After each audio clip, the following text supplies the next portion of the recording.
Hi, this is Mark Wildman of Wildman Athletica, and today we're going to talk about a subject near and dear to my heart, which is movie training, because I'm a movie trainer.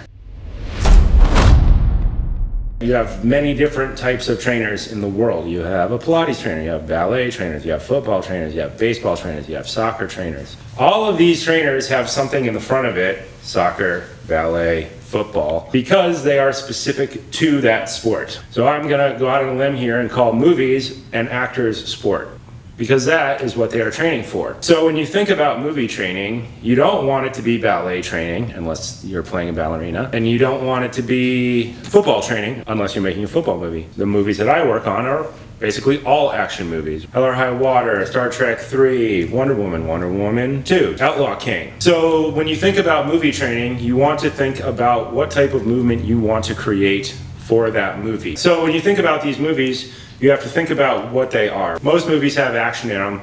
Most movies have weapons in them because weapons create drama. All Shakespeare plays have sword fights in them because nobody would have watched a Shakespeare play even those hundreds of years ago if they didn't have sword fights in them. People didn't die. Same thing is true now. You have all your Marvel movies. Guess what? They're all action movies. You have period movies. I worked on Outlaw King. You have a bunch of guys riding horses across the Scottish mountainside with swords in armor. So you have to make your training specific to what you are training for. When you think about training, you have certain phases of training you have to go through. You have general physical preparedness training, you have activity specific training, you have sports specific training, and then you have mental emotional preparedness. All of the bases of those training need to build up to mental emotional preparedness training. What is mental emotional preparedness training? Let's think about that for a second. This is a bamboo sword, commonly used to train Japanese martial arts or martial arts of all type. If you were to do all of your sword fight training with this extremely safe implement, and then you showed up on set and they handed you this,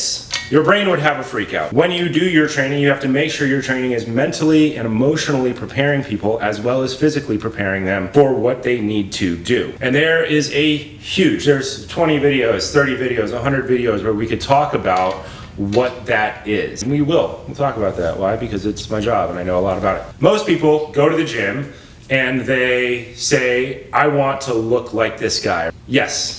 And also, no. There's something really interesting. People try to mimic the look of something instead of trying to mimic the thing. Bruce Lee, most common thing. People walk in and they go, I want to be shredded like Bruce Lee. Bruce Lee was shredded. He trained his entire life. What they forget is that he trained his entire life. So there's kind of no 6-week program to really look like Bruce Lee, because there's more to Bruce Lee than just being shredded. There is the movement that Bruce Lee did, which makes you go, whoa. And that is true of every movie you've ever seen. One of my favorite movies, John Wick. You do not go and do bench press and deadlift and end up being John Wick. That is not how it works.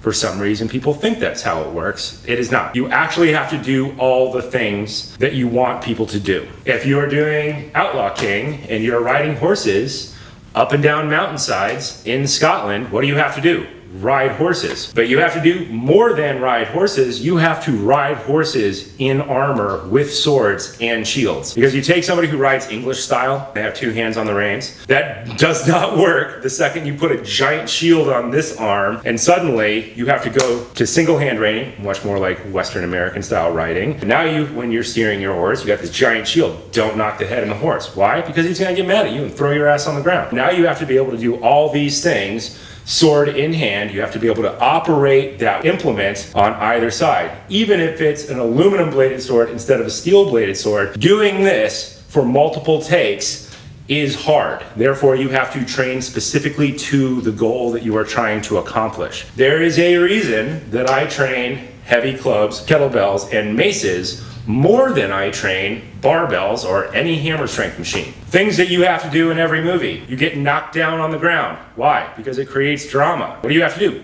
Get up. Ask a normal person to get up off of the ground quickly while somebody is swinging something at them. It does not work very well. Therefore, you need training for that thing. So you have general physical preparedness, which would be your heavy clubs, your maces, your kettlebells, learning to run, learning to jump, learning to step, maybe doing it all in armor. As you get up into that activity-specific part, now you have to start swinging weapons in patterns that you might actually use in the film, depending on what your choreographer wants. There are very predictable types of movement that are in almost every type of movie. Block, move out of the way, strike. Very standard.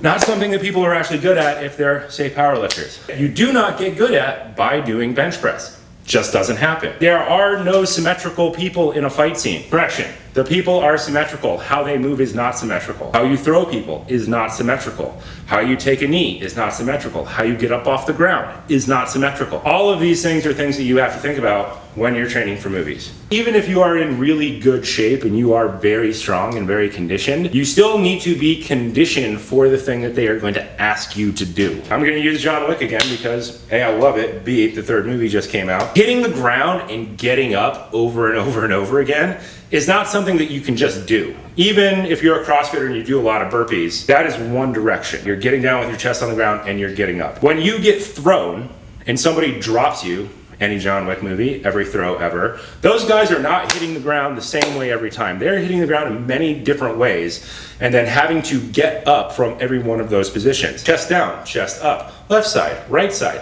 windmill falls, front rolls, shoulder rolls with a twist, rear shoulder roll around to a twist, whatever. These are the types of things that you need to train for. When you think about training for movies, think about training for stunts. Stunts are basically the full-time athletes of the movie business. We'll talk about how they train in the future.